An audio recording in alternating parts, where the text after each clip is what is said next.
El lema de TED es Ideas Worth Spreading, lo que significa ideas que vale la pena difundir. ¿Quién tiene claro qué es una idea? Levanta la mano. ¿Alguien? Bien, me gusta. Buenísimo. Una idea es un concepto un tanto abstracto, lo podemos ver desde muchos puntos de vista diferentes. En los años que yo tengo trabajando sobre el mundo de las ideas, yo trabajo en desarrollo de software. El desarrollo de software es plenamente ideas que se traducen en código, que se traducen en programas, que se traducen en Facebook. Por ejemplo, ¿no es cierto? Las ideas no son más que conexiones. Nuestro cerebro hace conexiones. Nuestra mente empieza a tomar de diferentes lugares, de diferentes experiencias, de diferentes observaciones, empieza a tomar pequeñas cositas. Esas pequeñas cositas las conecta y de repente sale una idea. Las ideas pueden tardar en desarrollarse años y años. Manuel lo dijo, de repente tuvo una idea un buen día y hasta que la puso en práctica pasaron, ¿cuánto tiempo? Más de un año. Bien. Beethoven tardaba entre 5 y 6 años en terminar una sinfonía.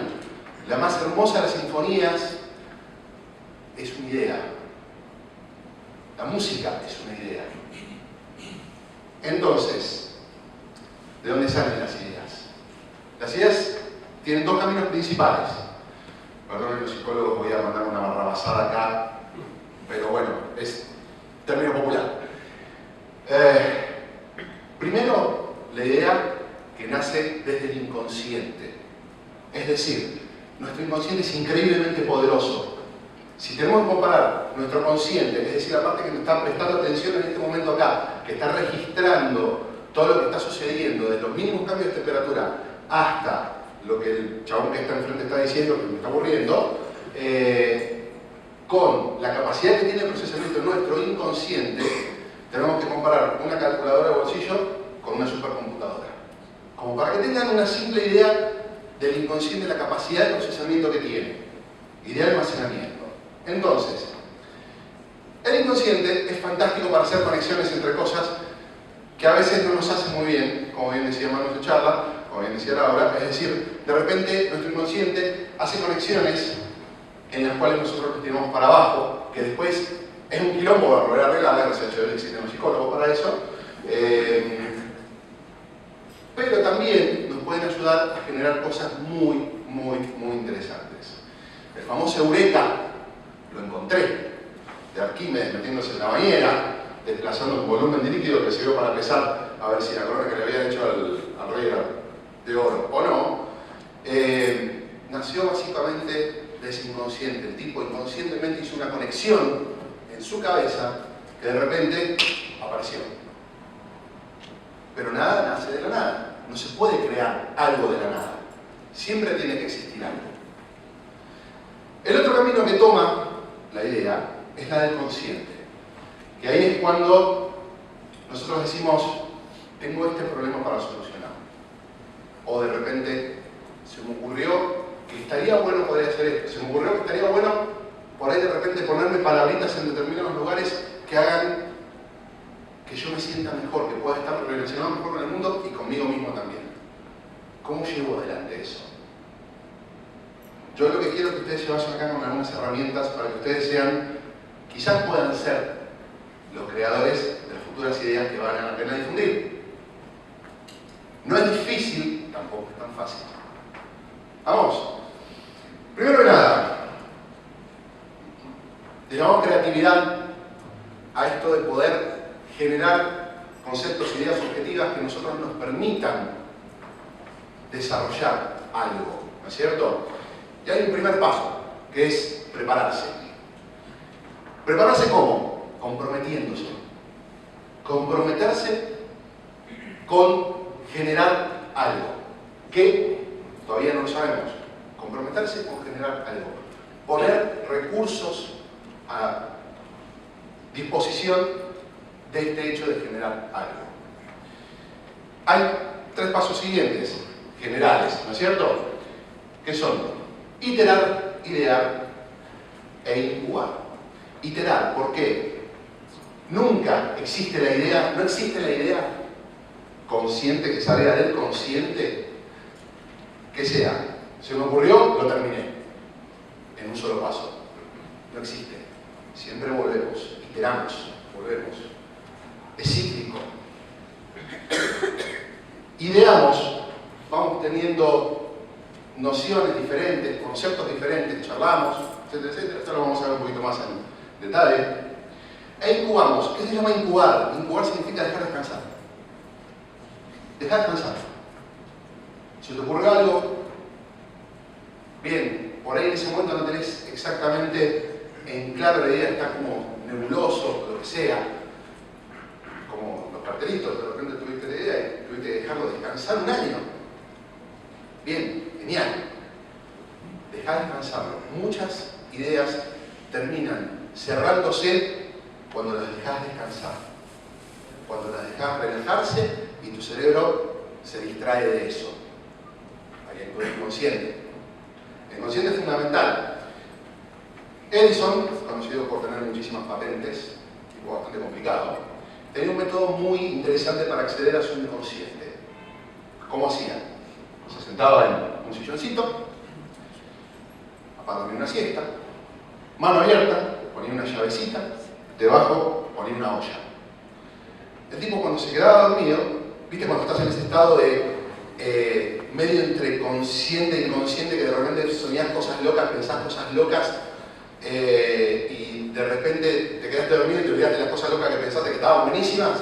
Bueno, el tipo cuando se dormía, soltaba la mano, la llavecita caía, golpeaba la olla y se despertaba. El tipo tenía eso fresco en la cabeza. Ahí sacó un montón de sus ideas. Otro tipo, Mozart. Mozart salía a dar paseos en carreta por el campo. Se quedaba mirando el paisaje. Lo poner cuando vamos por la ruta, ¿qué tal? Mirando el paisaje, bueno, lo mismo. Solo que al tipo se le ocurría música, por ahí no se le ocurre nada, lo que sea. Es una forma de acceder al inconsciente. Mucha gente utiliza técnicas meditativas, excelente. Las técnicas meditativas son excelentes para llegar a ese inconsciente. Mientras, yo recomendaría algo, mientras que no utilices sustancias peligrosas, la técnica que a vos te sirva para llegar a tu inconsciente es excelente. Al menos no vas a llegar a meterte adentro, pero vas a llegar a visualizar, como a darle una pequeña escapadita a ese inconsciente para que te dé algunas de esas ideas locas. Y muchas veces sirve. Les recomiendo algo, váyanse a dormir, cuando se van a dormir, retengan en su cabeza una pregunta que tenga que ver con algo que quieran solucionar. Si lo hacen lo suficientemente bien, probablemente a la mañana siguiente se despierten con una respuesta. Me ha pasado varias veces. No, esto no lo digo de teoría, lo digo de práctica. Entonces, dejar descansar está muy bueno para que nuestro inconsciente pueda llegar a trabajar sobre eso. Entonces, ¿cómo seguimos en un proceso de idear algo conscientemente? Perdón, después de esto, implementamos. Llevamos a la práctica la idea. Implementar tiene como consecuencia también legar. Dejar que otros sigan con esto que nosotros ideamos. Como por ejemplo los carteles, me viene excelente escuchar. Como por ejemplo los carteles, que de repente hay gente que los está imprimiendo en otras partes del mundo, los calcos. Y de repente es un legado. Estás creando un legado en el mundo. Genial, es buenísimo. No puede haber cosa más linda que esa. Entonces, implementar tiene esto también, legal. Primer paso, mi experiencia es observar. Observamos, miramos, de repente, ¿qué es lo que anda faltando? ¿Qué es lo que sucede? ¿Por qué pasa esto? ¿Quiénes somos? ¿Cómo estamos? ¿Dónde estamos? Es muy importante tener la cabeza abierta, no cerrarse a preconceptos. Es muy importante tener la cabeza abierta. Los preconceptos nos dañan muchísimo, hacen que nos cerremos. Para poder trabajar en la creatividad necesitamos tener la cabeza abierta. Atención, tratar de mantener un ambiente lo más focalizado posible. Lo más focalizado posible. En mi trabajo, cuando tenemos que en esas reuniones en donde la creatividad es muy importante, tenemos como regla apagar los teléfonos celulares o dejarlos afuera, por ejemplo. Recomiendo esa regla también cuando se junten con sus amigos. Dejen los teléfonos celulares en alguna canastita y se supone que se juntan a comer, dejen una canastita arriba de la mesa, los celulares ahí. Quien no se resista, tiene que pagar la puerta. Desconéctense, es genial desconectarse. Conéctense con la gente que están ahí. Bueno, aparte. Conversar, contextualizar y generar un lenguaje común. Conversar y contextualizar y el lenguaje común lo podemos ver muy bien en la charla que daba este buen hombre, que hicieron los dibujos para explicar de los aborígenes australianos las diferentes pautas de sanidad. El lenguaje común, el lenguaje compartido, los tipos no eran analfabetos, no podían entender lo que era una ducha, lo que era lavarse las manos. Tuvieron que crear un lenguaje compartido. Es muy importante tener un lenguaje común con la gente que está uno trabajando, ¿no es cierto? Comenzar a contextualizar es bastante lógico, lo hacemos nosotros constantemente. Inclusive cuando juntamos a comer un asado o lo que sea. No, creo que no se puede explicar mucho eso.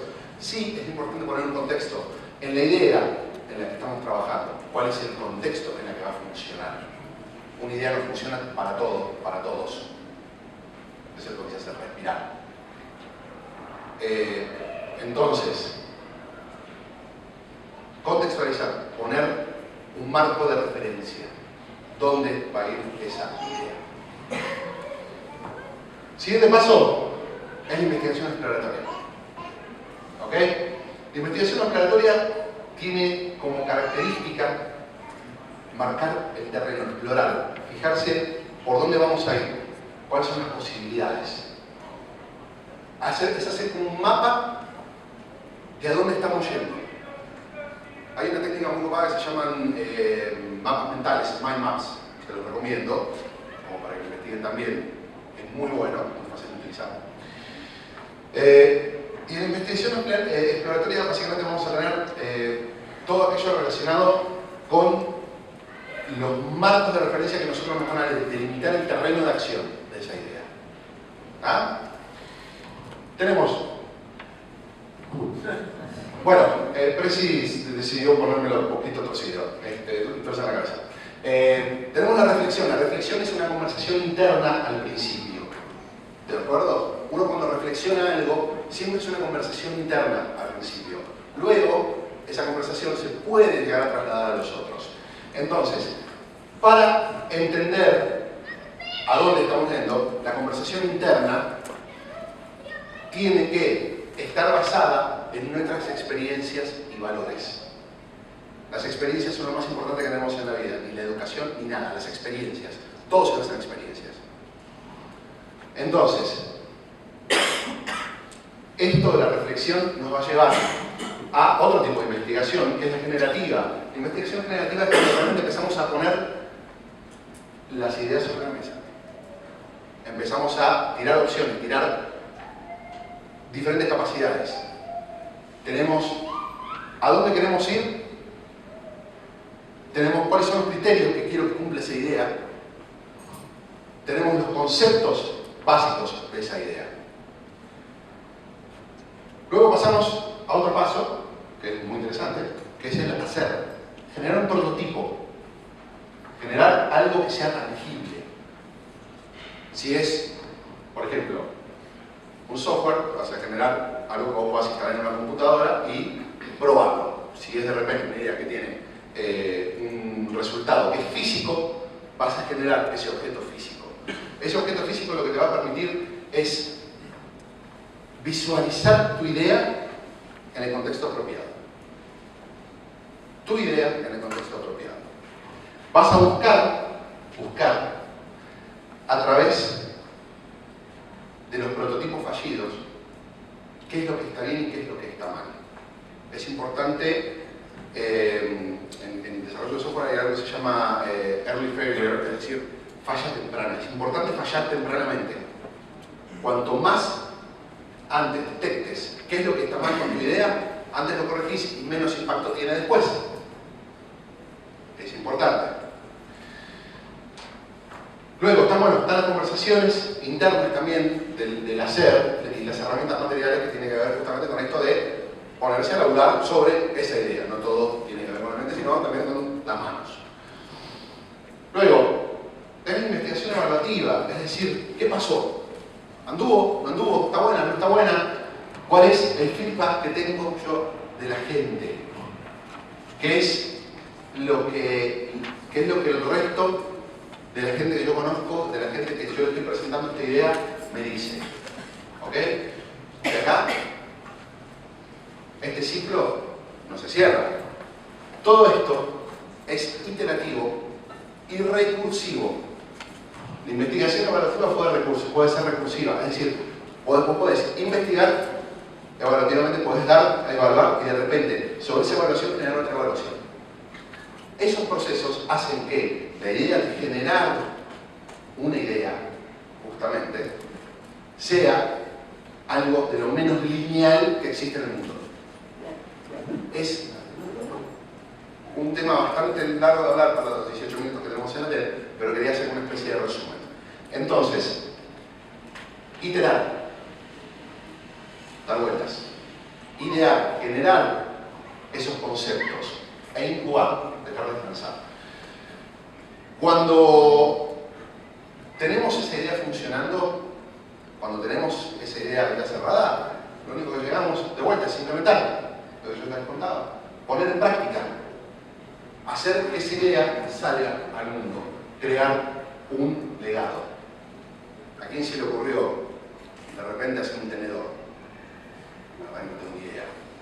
Pero, ¿quién no usa un tenedor? El legado que ha creado ese tipo, o esa tipa, no te quién fue, ha durado siglos. Un tenedor, algo que usamos normalmente. ¿Alguien se puso a pensar la historia que tiene un tenedor? ¿Cómo fue generar esa idea? ¿Qué pasó? Yo hasta ahora no, se me ocurrió recién. Entonces, la idea, justamente, es que ustedes puedan generar estos procesos cada vez que necesiten generar una idea. Hay algunas cosas que pueden llegar a servir en estos 2 minutos 45 que tengo todavía, que les voy a decir. Me encantó esto de los menos redes sociales. Las redes sociales están muy buenas para determinadas cosas, pero actualmente en lo que es neurociencia se considera las redes sociales como una especie de calorías vacías para el cerebro. Es decir, vemos un montón de cosas lindas, de boludeces, que yo pensé que todo lo otro, pero no deja nada. No queda nada. No hay un valor nutritivo para nuestra cabeza. No existe el valor nutritivo para nuestra cabeza en las redes sociales. Menos redes sociales, más contacto humano, más conversaciones. No importa que sean las conversaciones más estúpidas que puedan tener, no importa. Siempre esa conversación se saca algo. Por más que sea una conversación estúpida. Entonces, lo importante es alimentar bien el cerebro. Y de alimentar bien el cerebro le puedo dar un par de consejitos. Es importante consumir ácidos grasosos omega 3, por ejemplo. ¿No es cierto? Son fundamentales. Se consume más que nada en los pescados y demás, semillas de chía, etcétera, etcétera. Es importante para la sinapsis. Entonces, las ideas, gente, traten de acceder lo más posible a su inconsciente. ¿Quieren meditar? Mediten. Santo Tomás de Aquino, para quienes son cristianos y siguen la fe cristiana, Santo Tomás de Aquino, el tipo rezaba durante horas hasta que entraba en un estado meditativo.